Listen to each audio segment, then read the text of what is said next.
สบายดีทุกคนมื้อนี้นี่แหละหนาสิพาทุกคนออกมาเบิ่งบรรยากาศคริสต์มาสอยู่ในเฮลซิงกิเนาะประเทศฟินแลนด์เนาะในช่วงนี้นี่แม้ว่ามันคึกคักหลายขนาดผู้คนออกมาใช้ชีวิตแล้วก็มาช้อปปิ้งมาเดินเที่ยวลิ้นเป็นเทศกาลแห่งความสุขหลายเนาะแล้วก็การประดับประดาของพระเจ้าก็มีแต่ความสวยงามแล้วก็อบอุ่นหั่นน่ะแล้วก็ที่สำคัญแม้มีคนเที่ยวหลายเขาเจ้าก็จะเพิ่มเวลาในการขี่รถสาธารณะแล้วก็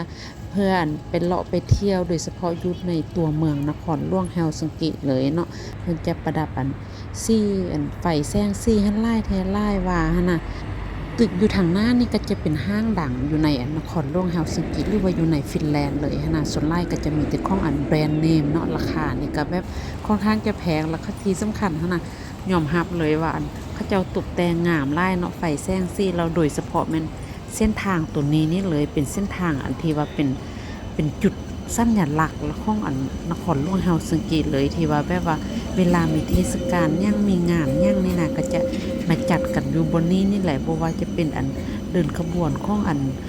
คริสต์มาสหรือว่าเดินขบวนต่างๆฮะจะมาจัดอยู่นี่เลยเนาะผู้คนนี่ก็จะออกมาเดินเลาะตามเส้นทางตัวนี้นี่เลยเนาะมันเลาะถ่ายรูปแล้วก็มีงาน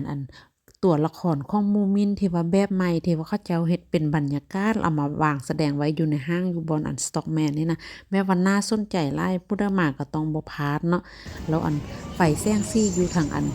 ข้างตึกนี่ก็แบบงามขนาดเวลามานี่จะบ่พลาดที่ว่าเป็นแบบว่ายอมรับเลยว่าเป็นจุดถ่ายรูปที่ว่าได้รับความนิยมที่สุดต้องบ่พลาดแท้ๆเนาะเดี๋ยวนี้นี่กำลังจะเข้า4 โมงแต่ว่ามันมืดแล้วนะแล่นผ่ามาถ่ายรูปเอาตัวกวางต้นไม้ที่ว่าเป็นจุดเด่นเลยอยู่ส่วนสถานะแล้วมากที่สุดแล้วมันมีตัวลากเรือนของหลวงซานตาคลอสเนาะเราอยู่ในส่วนสถานะตรงนี้จะมีคนมานั่งไล่ได้อากาศหนาวเขาเจ้าก็มานั่งอยู่หั่นน่ะแล้วก็ยาวไปฮอดบอนซิงซาเลยที่ว่าเขาเจ้าประดับประดาด้วยแสงไฟงามๆอันนี้นี่ก็จะเป็นมือใหม่เนาะที่ว่าแลหั่นพามาเที่ยวตลาดคริสต์มาสที่จริงก็มาเกือบทุกมื้อหั่นแหละขอแต่ว่าว่างหั่นน่ะแล้วก็พาลูกมาเลาะหั่นน่ะมาเลาะชมไฟแสงสีเพิ่นเด็กน้อยเขาเจ้ามักนี่ก็เลยว่าได้พามาหั่นน่ะอยู่ในตลาดตัวนี้นี่เขาจะเฮ็ดเขาเจ้าจะมาขายเครื่องหั่นหลายหั่นน่ะจะเป็นตู้น้อยๆหลายทางขายของกินของที่ระลึกแต่ว่าของกินนี่มีหลายเลยแล้วมันก็น่าสนใจแล้วคือช่วง3 โมงนี่มันมืดแล้วหั่นน่ะ หมาหั่นจะพอดีงามเลยเนาะมันบ่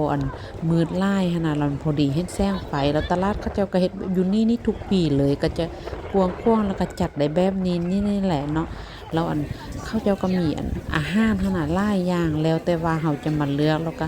มีคนหลายแท้หลายว่าถ้าว่ามืดกว่านี้นี่จนว่าเกือบว่าบ่มีบ่อนย่างพู้นแหละเนาะมันเต็มหมดเลยหั้นน่ะบรรยากาศช่วงนี้นี่มันพอดีเลยอากาศก็บ่หนาวหั้นน่ะมีแต่4-5 องศา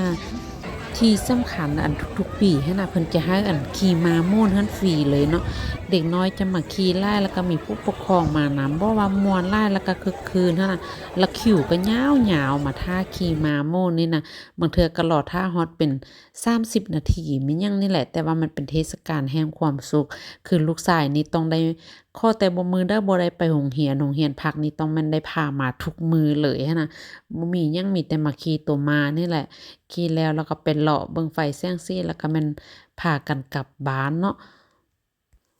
รวมๆแล้วคริสต์มาสอยู่ในเฮลซิงกินี่น่ะแม่นการผสมประสานของสีสันแล้วก็แสงไฟความรู้สึกแบบอบอุ่นที่ว่าสวยห้าเมืองหนาวหั่นน่ะกลายเป็นสถานที่เต็มไปด้วยความสุขหั่นน่ะเดี๋ยวนี้นี่แล้วก็สิเตรียมตัวกลับแล้วเนาะขอบใจหลายๆที่ว่าเข้ามาติดตามรับชมแล้วพบกันใหม่ในคลิปต่อไปสุขสันต์วันคริสต์มาสเด้อขอให้โชคดีหมดทุกคนเลย